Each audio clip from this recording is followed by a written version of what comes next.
most of you know me, but I'm Mary Mitchell, the president of the Friends of Belle Isle today. We have many past presidents here. I'm not going to identify all of you because I'm going to forget somebody, but welcome everybody. This is a beautiful day, and I'm thrilled this is our first real kind of public event since COVID hit.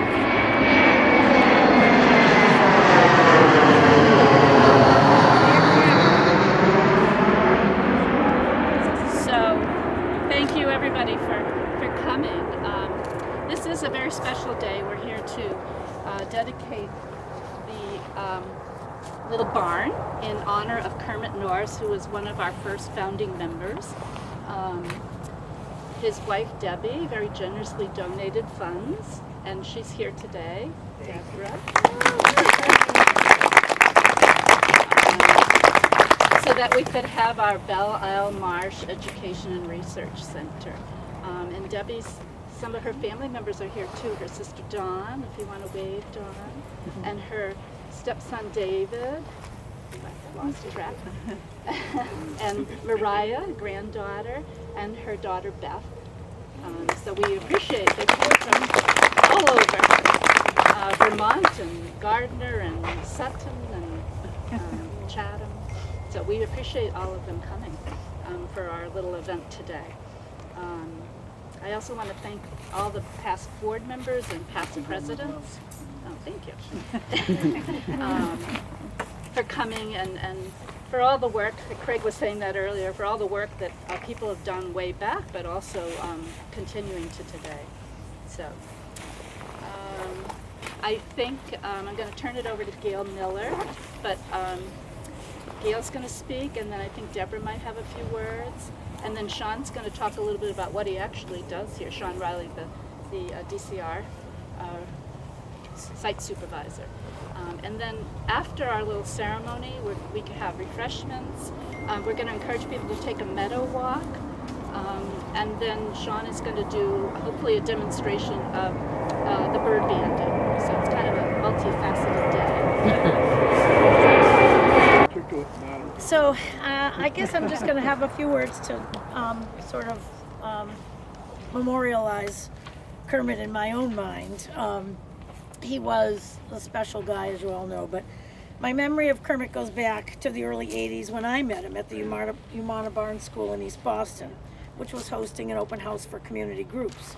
So mind you, Kermit, Sahel, Barbara Gard, and Craig, Barbara and Craig, who are here with us today, and sadly Sahel is out in Texas, or down in Texas, but the others had already been organizing through the community with the MDC, and our foremothers in East Boston, who had laid their sights on this marsh environment after Massport began the destruction of the Wood Island Park, an Olmsted treasure. Sahel and Kermit had a slideshow that day of exotic birds, and I thought they were very exotic, never seen by me in the neighborhood for sure, and I wanted to know where these gorgeous birds were. So it was there that Belle Isle was exposed. They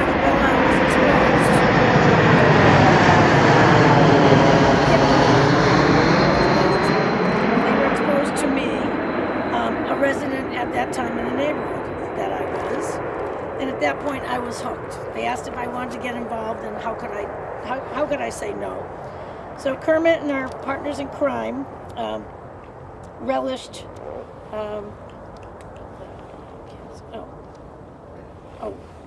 giving tours and engage anyone who would listen. You felt their passion for this truly sacred environment, which they hope to inspire others with. Kermit especially believed this place had to be protected and preserved for current residents and generations to follow, and I think we've seen that happening. We've been at it quite a while now. Kermit was our fearless president who began the formation of Friends of Belle Isle in 1985. At our dedication of Belle Isle Marsh, Kermit gave his usual eloquent delivery, and it was said that I had told him we had to give Massport credit for turning over the land to the MDC, the former Metropolitan District Commission. Well, Kermit did not want to do any such thing, but after prevailing upon him, we had to he gave the most background about, no, I'm sorry, he gave the most eloquent background about all the many and varied interests that form the successful partnership to achieve Belle Isle Marsh becoming a reservation within their network. Kermit was a minister along with being a birder, and we all know his gift of speaking.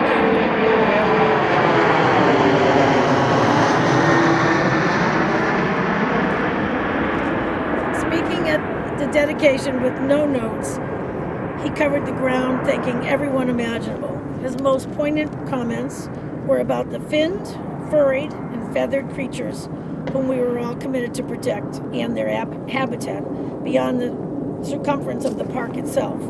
He was just so eloquent. He enjoyed engaging with the Friends for many years, and all admired his warmth, his knowledge, and his passion for the special environment. Kermit and his wife, Deborah, rejoined us at our 20th anniversary in 2006, again with Governor Dukakis and former MDC Commissioner Bill Geary. It was truly special to celebrate the many accomplishments over the 20 years and to renew friendships that endured, all with a common thread of preserving Belle Isle Marsh. I'm certain Kermit is smiling down on us as we name this asset after him, and surely he is so pleased that our site supervisor, Sean Riley, made this happen, further contributing to the legacy of Belle Isle Marsh.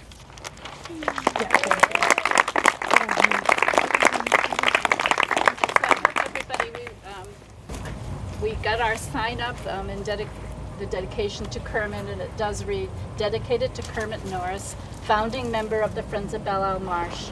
And then there's the quote, "We do not inherit the earth from our ancestors, but we borrow it from our children."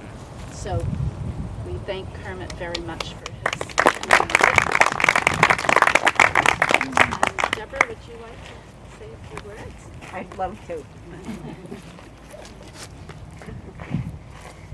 You know what? I just wish so much that Kermit was here today. And of course, there are many reasons why. But when it came to public speaking, the man could soar with the eagles. And this goes, I'll tell you a little story that I know that Gail also remembers well. But going back to 1986,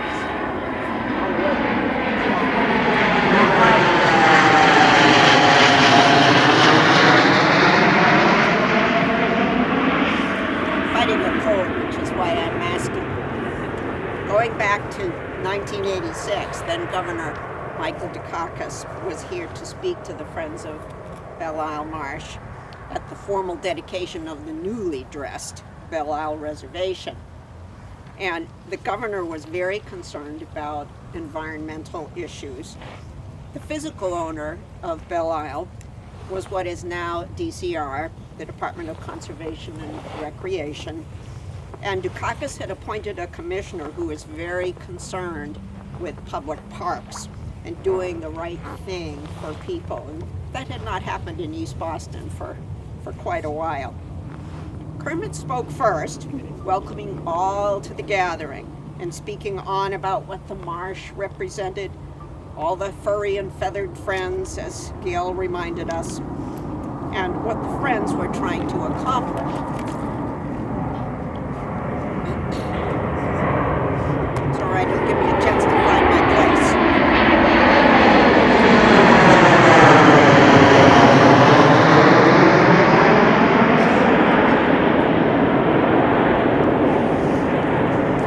All that the Friends were trying to accomplish, the life that was teeming inside what you see all around you, all the hopes for its future, and the important educational role that all of this could play. Kermit was absolutely in his element, speaking passionately about something so very important to both him and the handful of other pioneers that were there, many of whom are here today. When he turned the mic over to Governor Dukakis, the governor said, "I hope he's not running for office." The second reason that I wish Kermit could be here is because what we're here for today, the dedication of the Belle Isle Marsh, Education and Research Station would give him such extraordinary pleasure and satisfaction. Kermit's relationship, I have to look at this part, Kermit's relationship with Belle Marsh and the importance of what he understood that it could and should have to the local environment was just ever present in his mind. As Kermit's time was winding down, unable to drive anymore, and a mind fuzzy around the edges from Alzheimer's, he wanted us to go back to visit the Marsh and to go to the annual meeting. It was just so very important to him to circle back to this touchstone in his life. He was so proud of what the Marsh in its new finery had become, an achievement that he knew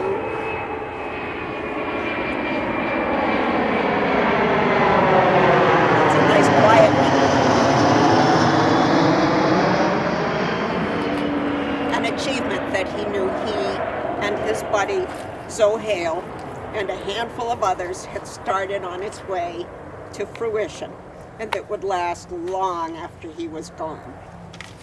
He understood that the land, the water above, the water below, and the people and the critters of the sea, the land and the sky subscribed to was important and not to be taken for granted.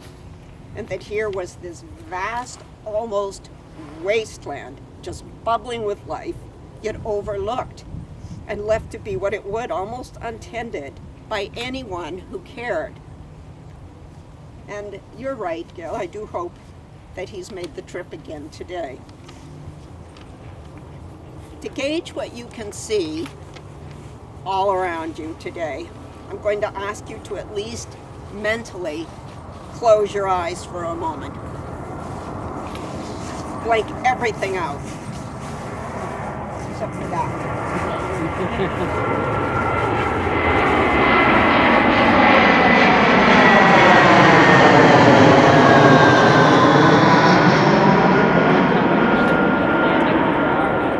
I want you to think of this huge tract of land. Now beautiful. And picture it back around 1985. Abandoned, contained by a tall metal fence falling down, intended to keep out ever-present beer cans, fast food wrappers, shrouds of plastic bags and trees, and the tall, waving, invasive, choking phragmite, so symbolic of parts of an unhealthy marsh. It was everywhere in a truly abandoned marsh.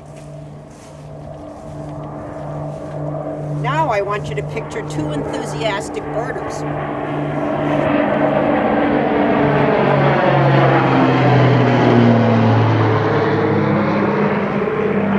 Kermit and his soon-to-be good friend, Zoe Hale, who had both braved entrance through the mangled fence to see what birds they could see.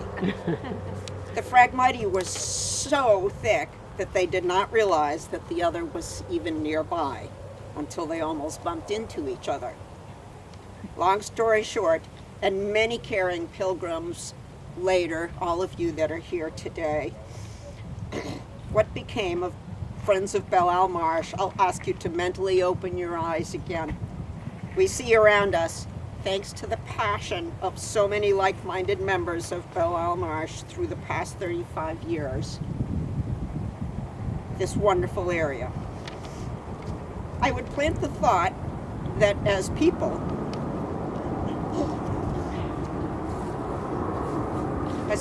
we try to plan for the major events in life.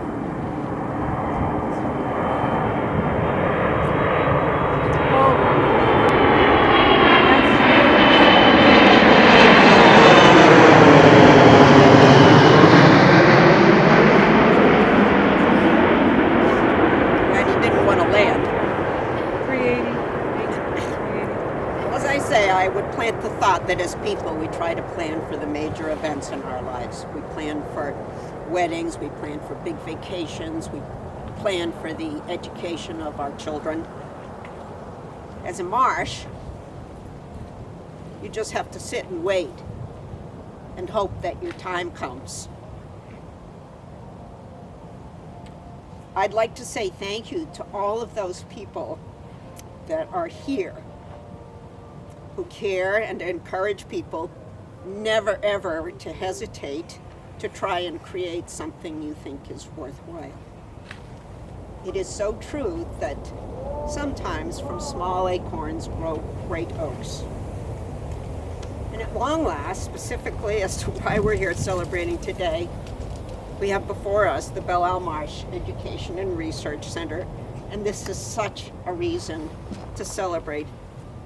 Kermit would be thrilled to know that this was an outgrowth of the passion he felt for Belle. He loved birds, he devoured learning about things in nature.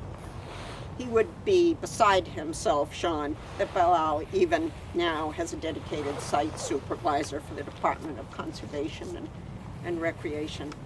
And I will let you try to talk over all of this, to talk about the work that you're doing here already. Thank you. Yeah, thank you.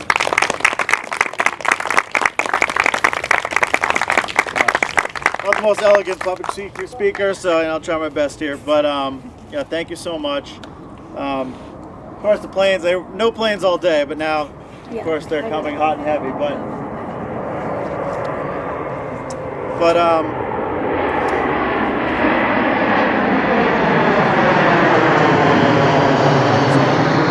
when Sohail and Debbie, reached out about a fitting sort of donation for the reservation, we all thought something, and in partnership, talking with the friends as well, something that would continue stewardship for the site. And with having no real physical building infrastructure, we don't have any place for groups to meet. We didn't have a place to do any research, school groups to come. And while it's not exactly a nature center per se, it does give us a place to really be able to work out of. And that's what we thought would be just a really fantastic thing for the reservation. So our research station was created, and the station is, as the station master, we're permitted through the Department of the Interior, so a federal agency, and also Division of Fisheries and Wildlife in Massachusetts. And a lot of our focus is on avian research, so a lot of the many birds that we have here, this is an important bird area, designated by Mass Audubon, but it's also an international designation, so we're among many across the planet. And it just gives us a home to really be able to work out of. We've already had some school groups here, which we hope to continue onwards as COVID sort of starts to simmer down.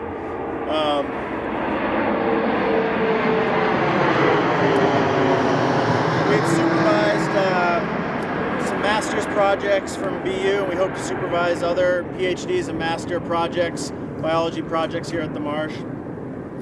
So under our station, we've this year, me and some people that have been helping me here, we've banded right around 500 birds. So what that really means is that when birds leave here, we can, and are caught at other places or bands are recovered, they can see where they're from. Likewise, next year when our birds return, some of them that we've banded, we can see how many are returning, how far they're traveling. So it really helps us better understand the ecology of the site. Whereas, in 10 years from now, if we weren't banding any of these birds, are our birds decreasing? Are they increasing? We don't have any way to really track that other than just what we're visually seeing, but that doesn't really give you any conclusive data. So with the more time and more volunteers we can get involved in this and trained up, we'll expand the banding program. This year we banded something like 30 of the salt marsh sparrows, which are soon to be critically endangered. Now, they aren't critically endangered, but they're state listed. As well as some other pretty neat birds, some various owls and other species. But yeah, so that's sort of what this is, sort of a little home to be able to operate out of for research, and to also bring in the community so that they can sort of see firsthand what's going on up close versus, you know, maybe when you see a bird further off in the distance. This gives you be able to see it up close. So yeah, so we're gonna have some refreshments and stuff, and I'm gonna open up a net, and hopefully, if I can catch some birds, I'll do a little banding demonstration in, I don't know, say 15 minutes or something like that. We also want to invite people, the meadow walk starts right over. If you look behind you, there are some flags. The meadow walk kind of goes up and around, and if you want to visit the Serene Rhinestein boardwalk, you can kind of go over the meadow and take a right, and then come on back. But yeah, just, you know, and sort of in closing, you know, so thank you for everyone, Debbie, the friends, you know, founding members that were here before, a lot of people who made this possible, who are, you know, the original stewards of this site, and we hope this kind of helps stewardship into the future. A few other little pieces that happened this year that I think are worth noting.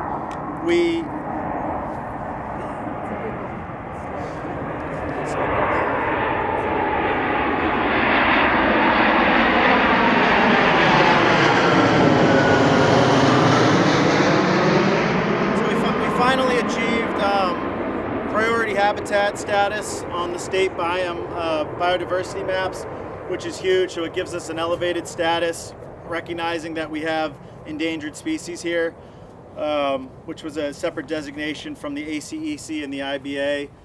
So this is an important designation from Natural Heritage, which is the state's endangered species program. So that's a big thing for us. We're doing a big climate assessment of the entire reservation. Woods Hole's doing the research. This is done by, so possible by the Friends of Belle, Marsh and Mystic River Watershed Association. So this is going to give us some real conclusive scientific data for the site, to be able to look at what the future holds for this site and be able to start doing some restoration work to hopefully save Belle Isle from the impending doom of you know, sea level rise and climate change. So we're really excited about that. And also we installed an Osprey camera, which hopefully everyone got to see that this year. That was a lot of fun.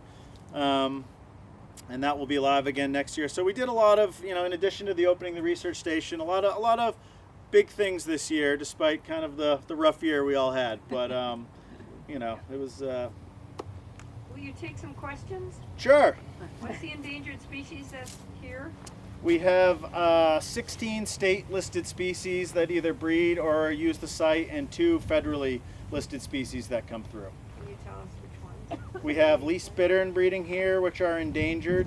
We have long-eared owl, which are special concern. We have salt marsh sparrow, which are special concern.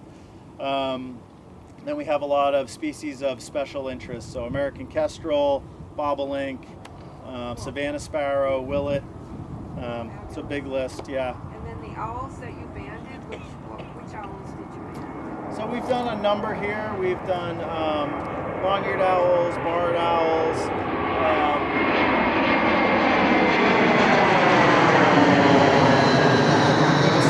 Kind of a sister site that we band at as well. We've done saw-whet owls.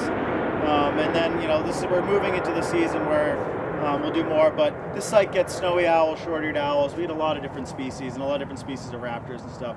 270 species of birds have been documented here. So it's a pretty important site for biodiversity in the state. And when I do the banding demonstration, either way, if I get birds or not, I'll discuss how the whole process works regardless. And then I'll explain, you know, kind of more about the work that we're doing there. But it makes more sense when I actually have the equipment out versus just talking right now. So. Alright, cool.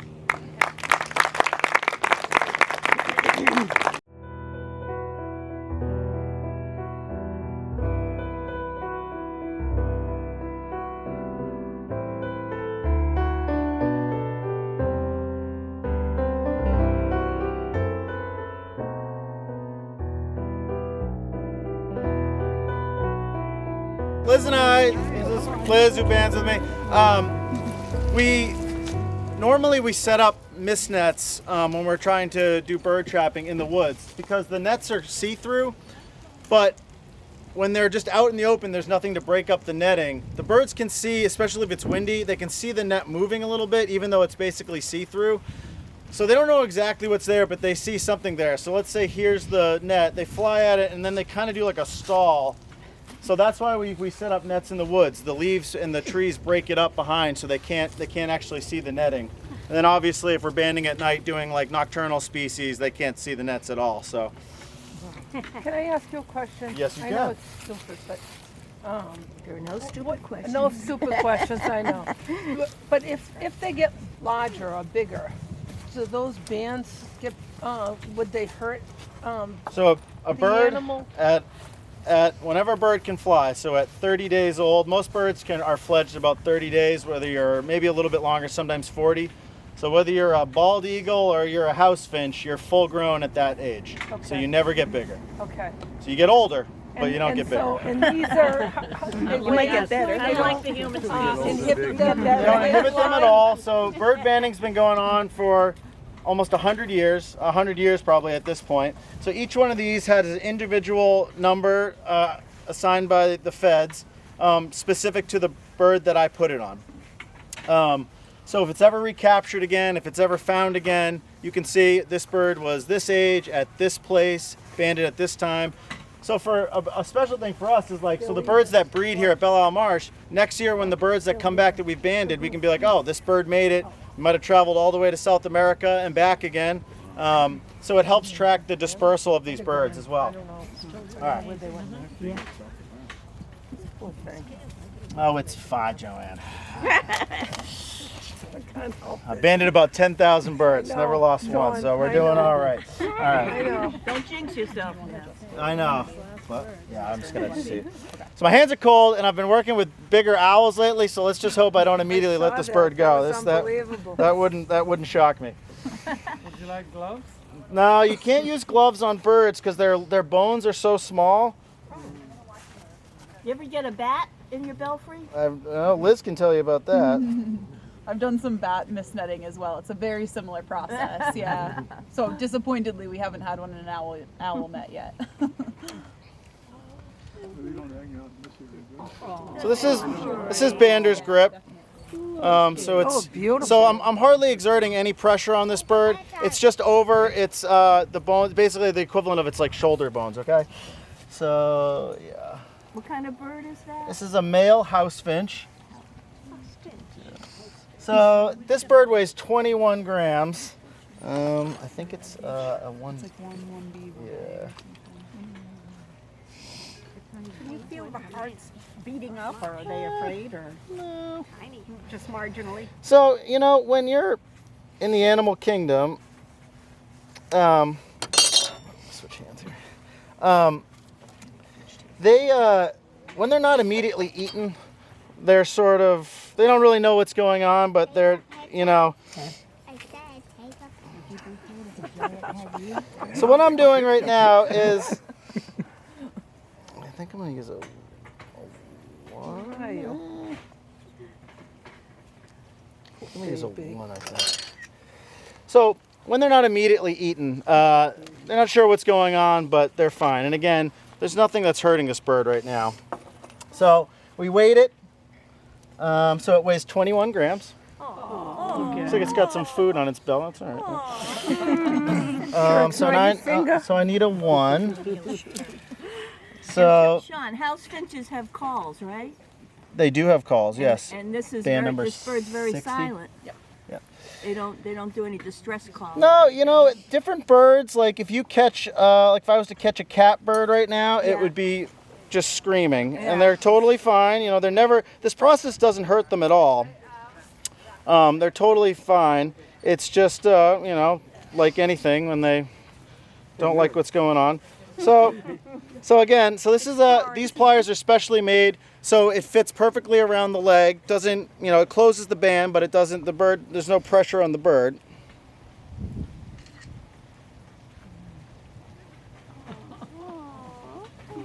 Poor baby.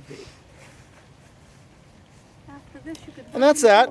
So that's the band on the bird right there. So this bird, you'll be able to tell that this bird was banded at Belle Marsh on this date. So again, so I can tell just based on this that that this bird is a male because it's got the red coloration. Your female house finches are more colored like this. They don't have any red on them. I'm going to take some measurements.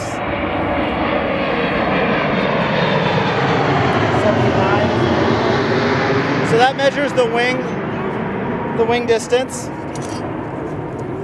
I measure the tarsus, which is this foot bone here. What does that tell you, Sean? So these are all measurements. So as wildlife evolves, so say in the future, are these birds getting smaller over time? What is the, are they getting bigger over time? We don't really know. So these measurements tell us, it gives us a data set that we can look at from years to come. Those are the specs. Yeah, exactly. Now the last thing I do is I'm going to try to age this bird. Now most of your birds go through a complete molt, especially your songbirds. So what I'm looking for is any new feathers or old feathers that I might be able to see on this bird.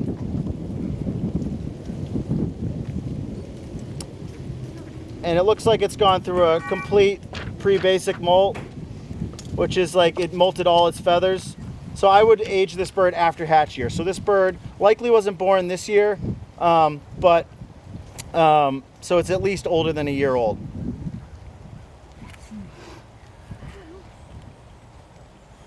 Hey, yeah. Yes. Bit you.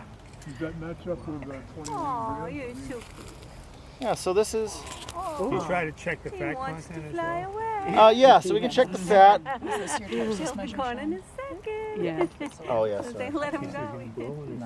Sean, house finches live to what, like 5-8 years? You can. Most songbirds don't live longer than that. Fat's like a 2. Oh, So we've got some feathers coming in here. So, I know. So yeah, so here's pecking you. a bird. We're losing some breast feathers here. Oh, dead feathers. Oh, pretty. So this is a male. Oh. And you can see, so that's the whole, that's it. He's like, who the hell is And so again, we're doing a banding demonstration today, but it's biting me pretty good right now. But when Liz and I are out doing this, it's very quick. We process them and then we let them go immediately. So you can see here's a defensive mechanism. Some of the belly feathers. So if a raptor or a hawk was to grab this bird, what they can do is they can basically release some of their feathers and then sometimes escape. All right, well, so we'll let this guy. Yeah, let him go. All right, so that, again, that's all we got today, but we'll let this fella get back to his friends and There he goes. so again, we'll be able to, and say we're banding here, we recapture that bird in a couple years, we'll be able to see the date, how long it's been here. Most house finches are a local species, so probably that bird will live here, live at Belle Isle or the surrounding neighborhoods for its life period. But you never know. But a lot of the other birds we captured this spring, something like the warbler species or whatever, those birds are on their way to Central and South America. And then they'll likely, if they survive the journey, they'll be back next year. So that helps us start to track, the longevity and dispersal of our birds here. So just more data for us to have, and this is all contributes into the Department of the Interior's database. So after today, I'll enter all this information into their website, and basically if someone was to ever capture that bird, they can see how old it was, the age, where it's from, all that. So that data is available to other scientists across the country. How would you know?